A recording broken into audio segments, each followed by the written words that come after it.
Thank you, friend. Shabbat Shalom and greetings to you all. I'm sure that you are all very excited. It is Olympic week. And Rocket Man's little sister's at the games, and that is a positive step towards conversation. Now, as tainted as they may be due to the scandals of abuse and bribery, the Olympics are a time for all nations to come together in a spirit of cooperation and competition to showcase the individual skills each and every one of us have to stand for the honor of our countries. And it is a time to express freedom.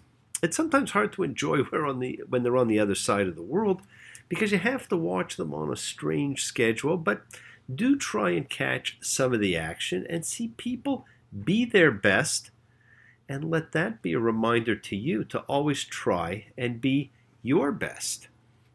And I want to send special birthday greetings to my dear friend Scotty. I know great plans have been made for a celebration for him, but as they say, Scotty doesn't know. Scotty doesn't know. Scotty doesn't know. Scotty doesn't know. Don't tell Scotty. And no one will. Now, that's a classic tune by a Boston band. And just as it's a special time for celebration of birthdays, of love, of world events, of dogs and New Year's, let us take a moment now to celebrate as we come together in a celebration and celebrate like we do every week as a like-minded group, in a showing of faith, of love, a community, a chavura fellowship. When we express our nature of kindness, of compassion, thoughts, feelings, hopes, dreams, and wishes that unites all of us, my friends, in this community house of spirit, Beth Ruach. So once again, please do go ahead. Invite everybody you know, physically, psychically, emotionally, or spiritually, to gather and share from Psalm 133, the Hine Matov. Come together. Hine Matov.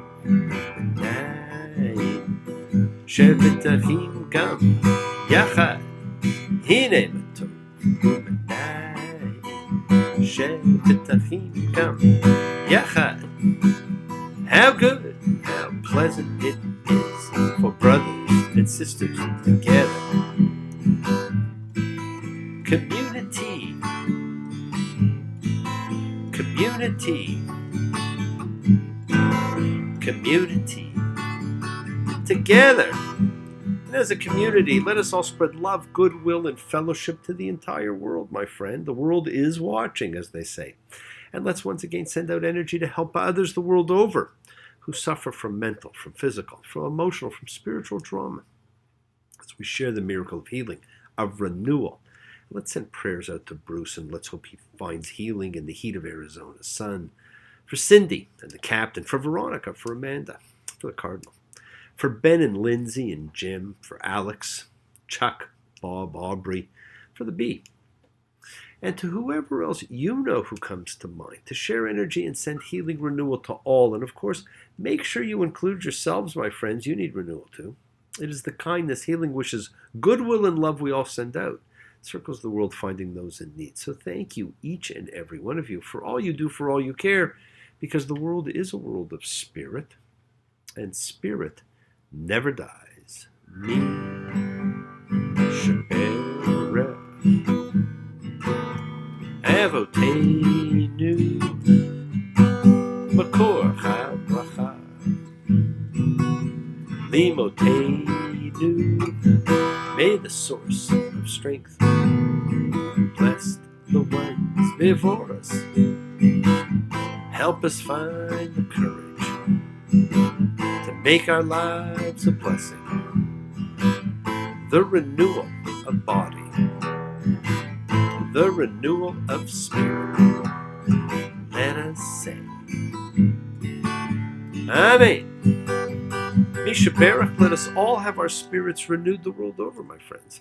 And I will remind you that coming up soon, we'll be hosting our new moon Shabbat celebration on February the 16th. That's just over a week or so.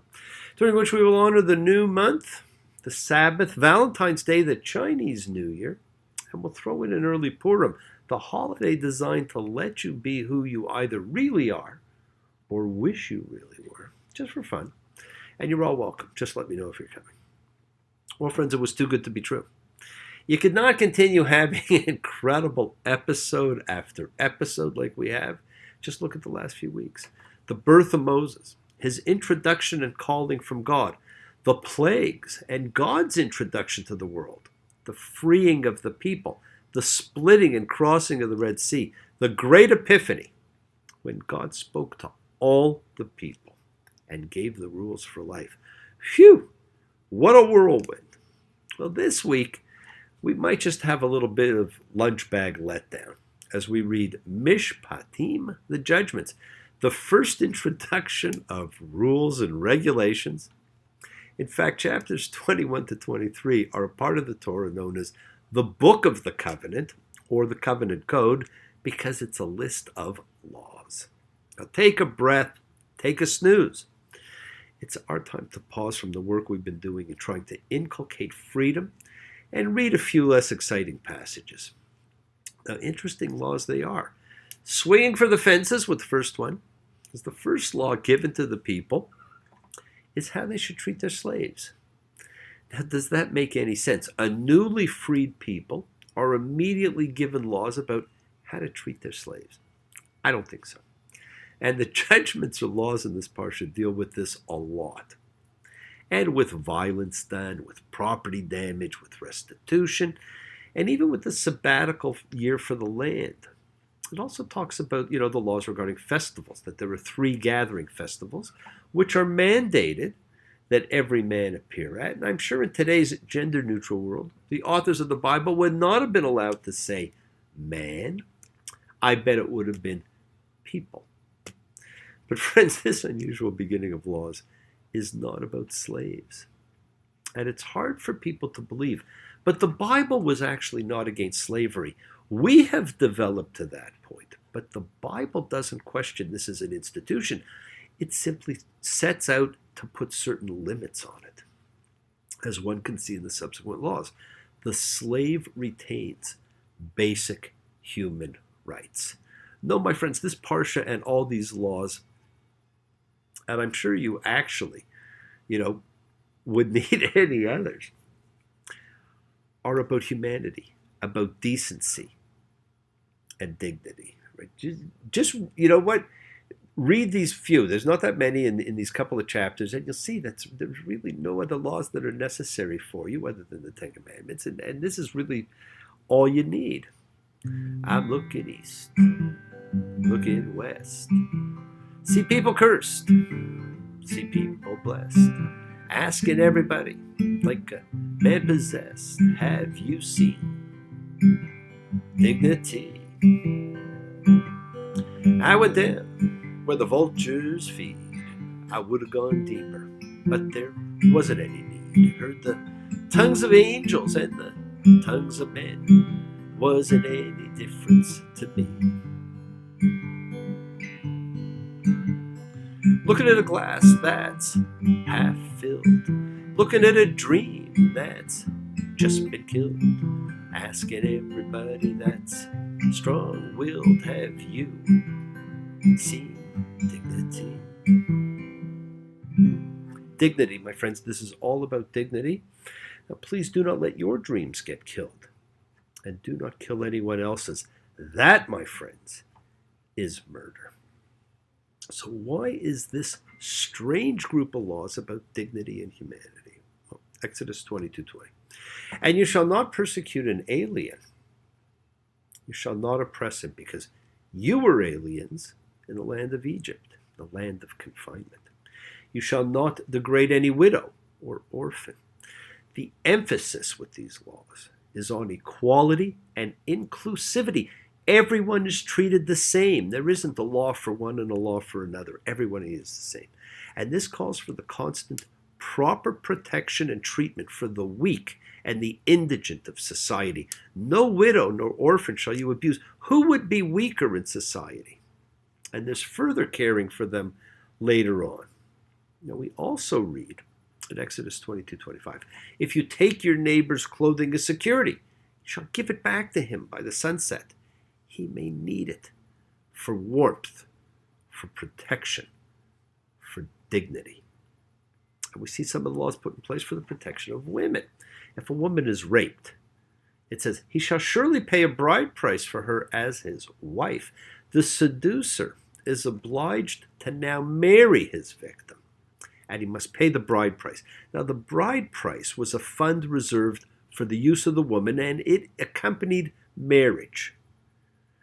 Okay, so the penalty for raping, rather than seducing, is a payment of a fine to the father, the bride price, and compulsory marriage without possibility of divorce. And this we get further explanation of in Deuteronomy 22, when some of the laws are explained differently. And building on these laws of decency and humanity, we then get this little glimpse into a fascinating thing that's explained much later. In fact, something that's still talked about, but not quite in the same way. Today, Exodus 21:13. He who strikes a man and he dies is doomed to die. And he who did not plot it, but God made it befall him, I shall set apart for you a place to which he may flee. Now notice it says, if you strike someone and they die, you're doomed. But if you did not plot it, and therefore there was no malicious intent, kavana, the difference between kill and murder, then a safe place, a sanctuary city, is going to be provided. And the places of sanctuary were for people who have committed involuntary manslaughter, and they needed to be protected from vendetta justice, so that the members of the family bent on redeeming the blood, ge'ulat ha'adam, of their dead kinsmen, even if the killing was unintended, would not be permitted to penetrate these towns of refuge and kill the person. Now, we'll be reading about them later, and they really were fascinating. And they were set aside from the very beginning of land distribution. That's how important decency, civility, and humanity were viewed.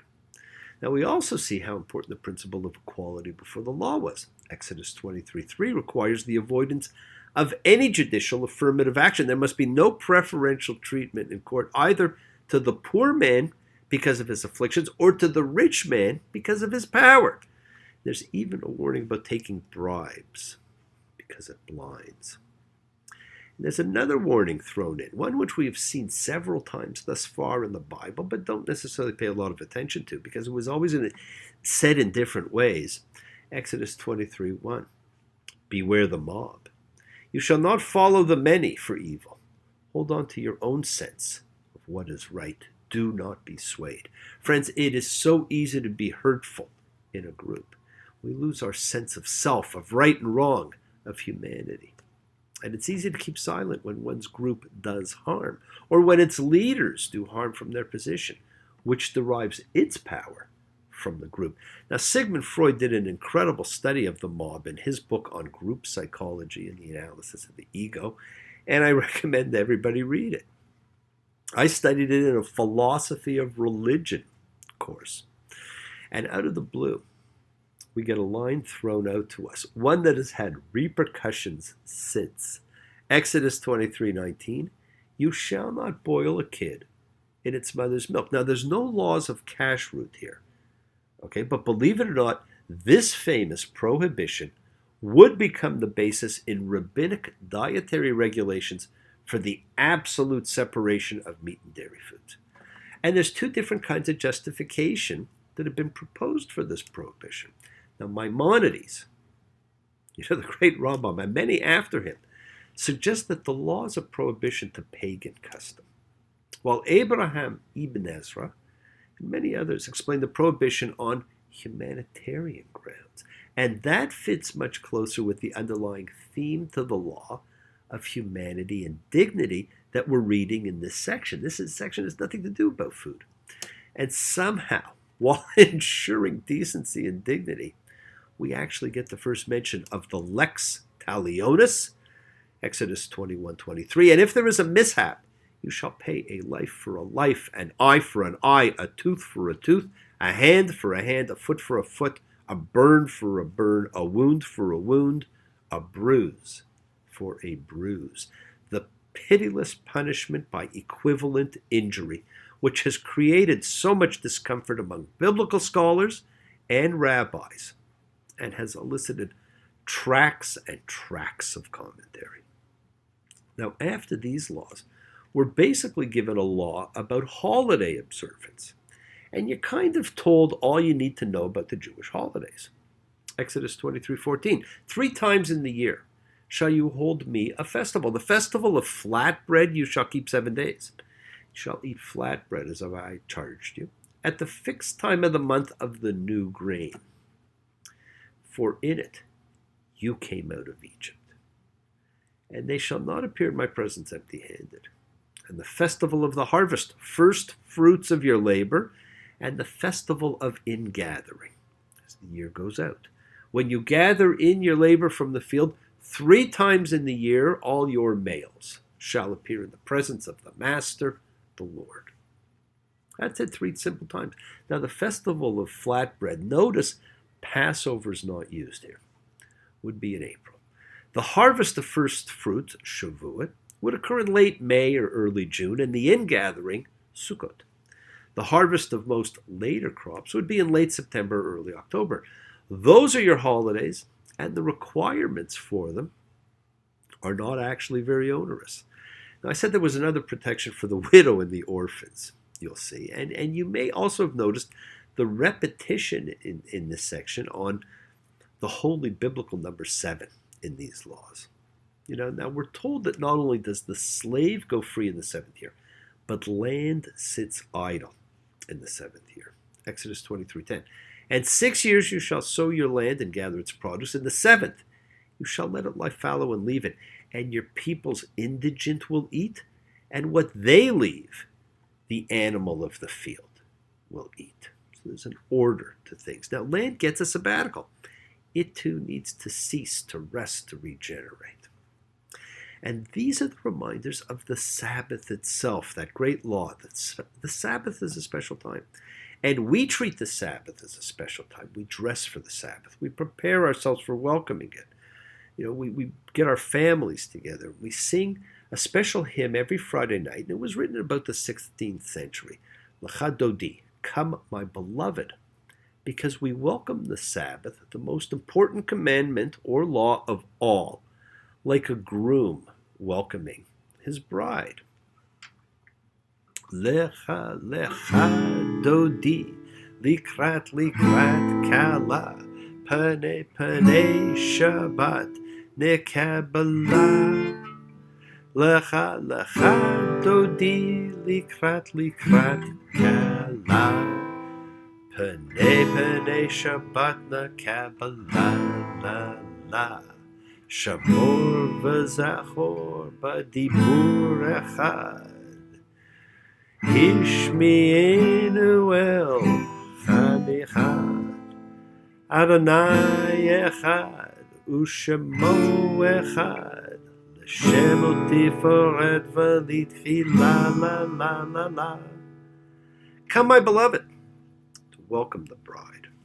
The presence of Shabbat we receive, observe, and remember in one divine utterance. We heard from the one and only God. The Lord is one, his name one, for renown, for splendor, and for praise. Come, my beloved. We sing this every Friday night. Decency in these laws, my friends, also dictates that one must always be of help, even to someone who bears ill will, perhaps especially to someone who bears ill will. Read these 2 chapters. It's really all the laws you'll ever really need to know. Yes, the world is sacred. So is everything in it. Express your gratitude, light a candle, make a wish, celebrate your life and the lives of those you love, share your feelings with them. Live free, be free, honor your freedom, be well, be happy, be blessed, share and honor the light, all who live in the light and continue to shine. Continue to send everybody you know goodwill and love. Pray for peace and freedom for everyone, an end to terror and hatred. Remember, friends, we are a community. We learn together. We celebrate each other. We love each other. We share this ride together, men and women equally. Let us send out love, not fear. Send out peace, harmony, goodwill, healing to all who need it. And please do learn to forgive and learn to love, including yourself. Open your hearts to honor the relationships of your life. Tell those you love that you love them. Take advantage of the time that you have. Enjoy your journey.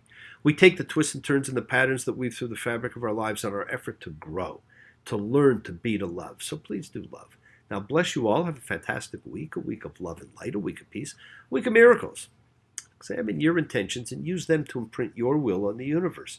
Remember, we set in motion all that happens in our lives. Our intention, our kavana, our cause, our effect, everything is linked. As I've said, you always have time to forgive and to be forgiven. You do have the knowledge of what is good and bad, so acknowledge what you've done wrong to yourself, to God, and to any person you've wronged, and ask forgiveness. And do so with sincerity, with accountability, with vulnerability. Forgive those who have hurt you, as you learn to be a forgiving and compassionate person. The secret of forgiveness, compassion, and peace is in acceptance. Can you accept yourself, other people, the world, just as they are? Can you accept life just as it is without trying to control it? If you do, you can experience the peace that acceptance brings. Remember, when you are present, you interact with life without trying to prove anything or push any agenda. And when you are present, you are aware of the vitality and aliveness that is both inside and outside of you. You are one with the universe. So do not stop your journey, my friends. Do not stop moving towards your promised land. Keep on dreaming. Keep on being. Keep sharing. Keep shining. Keep teaching. Keep spreading joy and goodwill. Do not follow fear. Follow love. It's always in front of you. And remember to have faith. An unwavering adherence to principle. Just as I have faith, the principle of love in all of you, please act with purity of heart and mind. Despise none, defraud none, hate none, cherish all. Honor every child of God, every creature of the earth. May all people know peace in this year. May you nurture kindness and love everywhere you go. Work to be present in the body. Expand your heart. Quiet your mind, because the deepest source of real power lies in your consciousness and the ability to be mindful, to be aware, to be present in all circumstances. Make the most of your time in this life. Continue to touch and transform the lives around you. You're never alone. You are forever blessed and have the ability to bring blessings to everybody you meet. Health, love, renewal to everybody you come across. We are all energy, and energy cannot be destroyed. It can only be transformed. Friends, your words are your power to transform, to love, to bless. So be generous. Bless others and bless yourselves. And love with the heart. We're all part of a greater whole. Embrace love, not fear. Forgiveness, not anger. Be there for someone, because someone's always going to be there for you whether you realize it or not. And do not stop asking questions. Do not stop seeing the miracles of your life. Explore faith. And do not accept shame as a natural state. Whatever you feel, others have felt. Whatever you've experienced, others have too. We share together. We learn together. We help each other bring more light into your life and others' lives. We are all one. And we all follow the light. And if you can only follow one law, my friends, make it the Sabbath, family time, regeneration time. It is the time when sacred time and sacred space come together. 7 days. 7 more days. She'll be coming. I'll be waiting at the station for her to arrive. 7 more days. All I gotta do is survive. I've been good. I've been good while I've been waiting. Maybe guilty, I hesitate, but I've been hanging on. 7 more days and all that'll be gone. 7 days. Be happy, be healthy, be helpful, be kind, and be loving, and get ready to celebrate freedom. Let us all learn to leave fear behind. Happy Valentine's Day. Happy Year of the Dog. Happy birthday, Scotty. Shabbat Shalom and blessings to you all. Take care, my friends. We'll see you again soon. And those who want to come next week, feel free to come. Take care. Bye.